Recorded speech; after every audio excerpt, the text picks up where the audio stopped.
Oi, é a terceira vez que eu tô tentando gravar esse segundo vídeo. No final do primeiro vídeo, ou perto do final, eu falei que nós iríamos nesse segundo vídeo falar sobre filosofia pré-socrática. Eu errei, eu errei. Isso é o que dá não ter um roteiro, né? Eu ainda não escrevi um roteiro. Eu tô aqui dando minha cara a tapa. Poucas pessoas no Brasil já fizeram isso.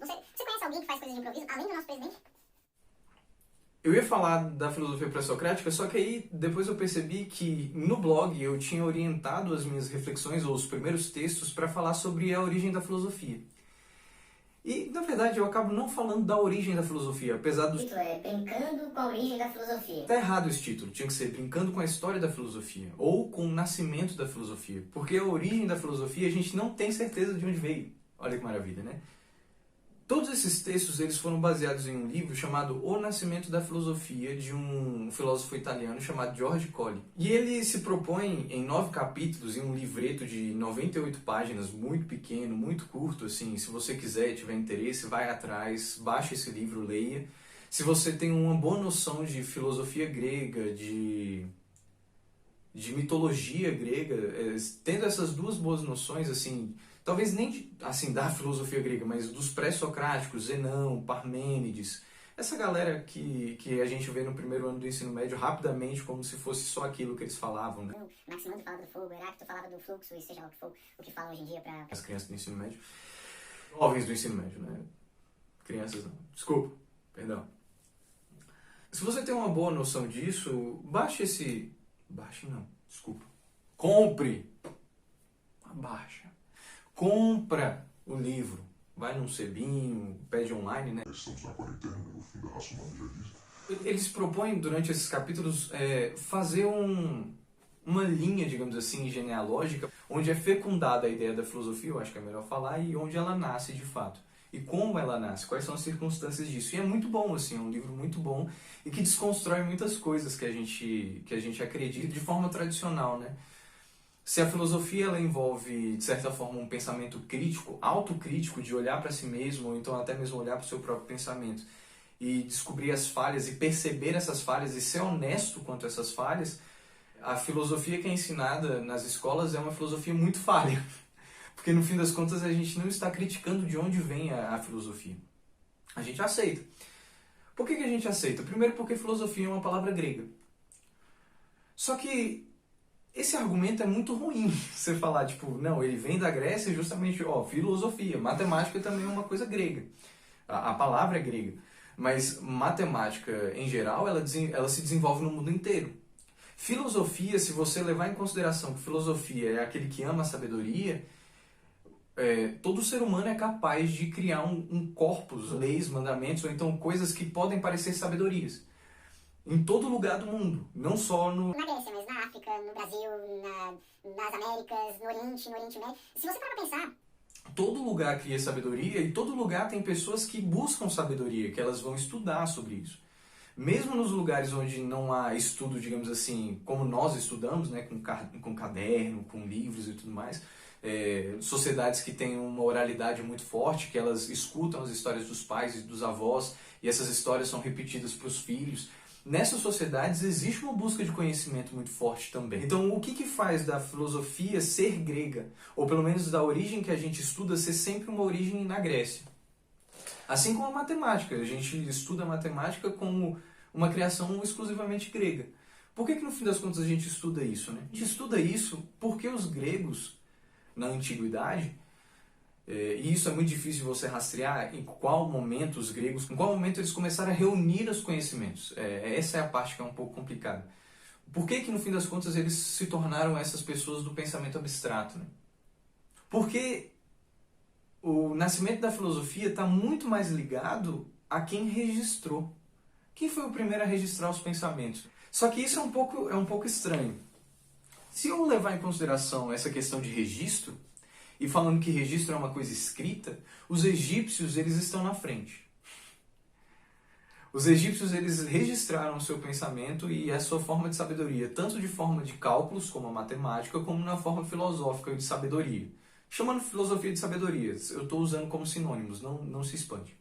Da mesma forma, se eu for parar para pensar, o Extremo Oriente, China, Japão, cara, eles têm uma cultura milenar.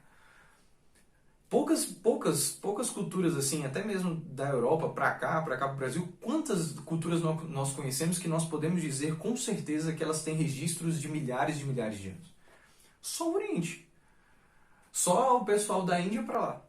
O Oriente Médio, ele tem registros mais antigos do que a própria Grécia.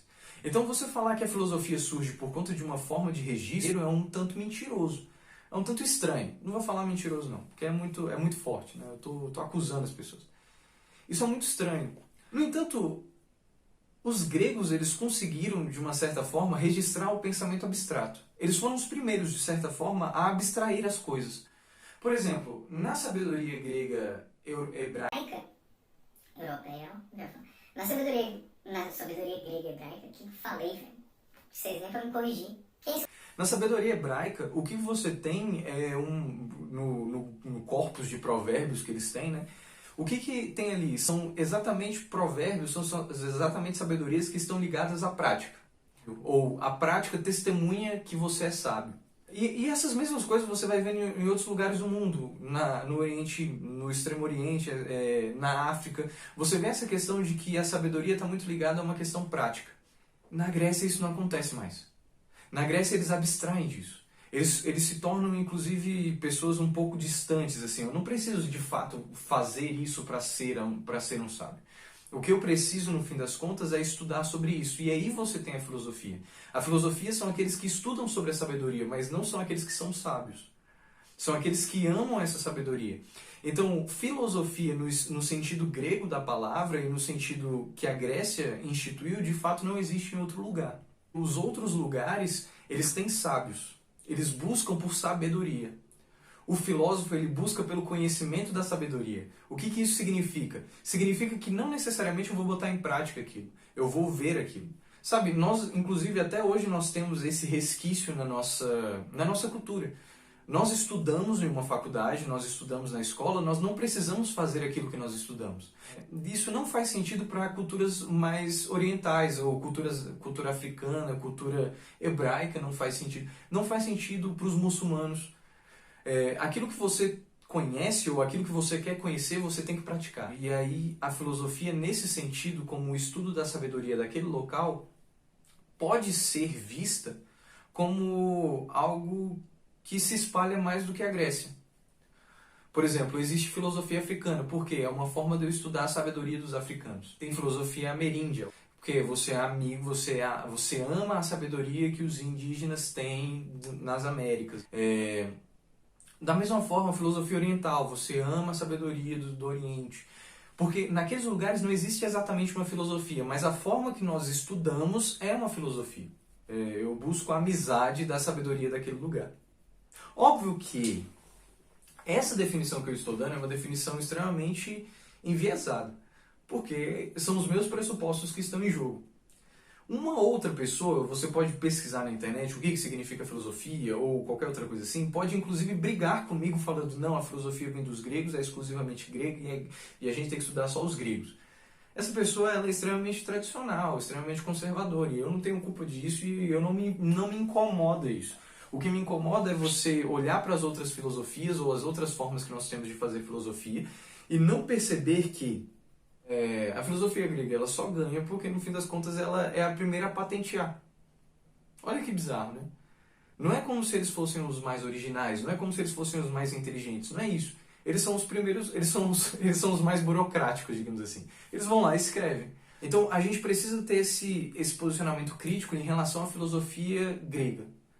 Em relação a essa filosofia que nós vamos entrar a partir dos próximos vídeos. Porque nós vamos começar a rastrear o nascimento dela na Grécia. Como é que ela nasce na Grécia? Eu não sei se eu esqueci alguma outra coisa para ser dita. Caso eu tenha esquecido, o próximo vídeo vai ter roteiro, sim, com certeza. Acredite nisso. E é isso. Muito obrigado. Se inscreva no canal, dê o joinha, ó. Já tô começando a ficar mais íntimo aqui, ó. Tô começando já a ficar aqui, ó. Feliz. Ó. Bate forte por vocês.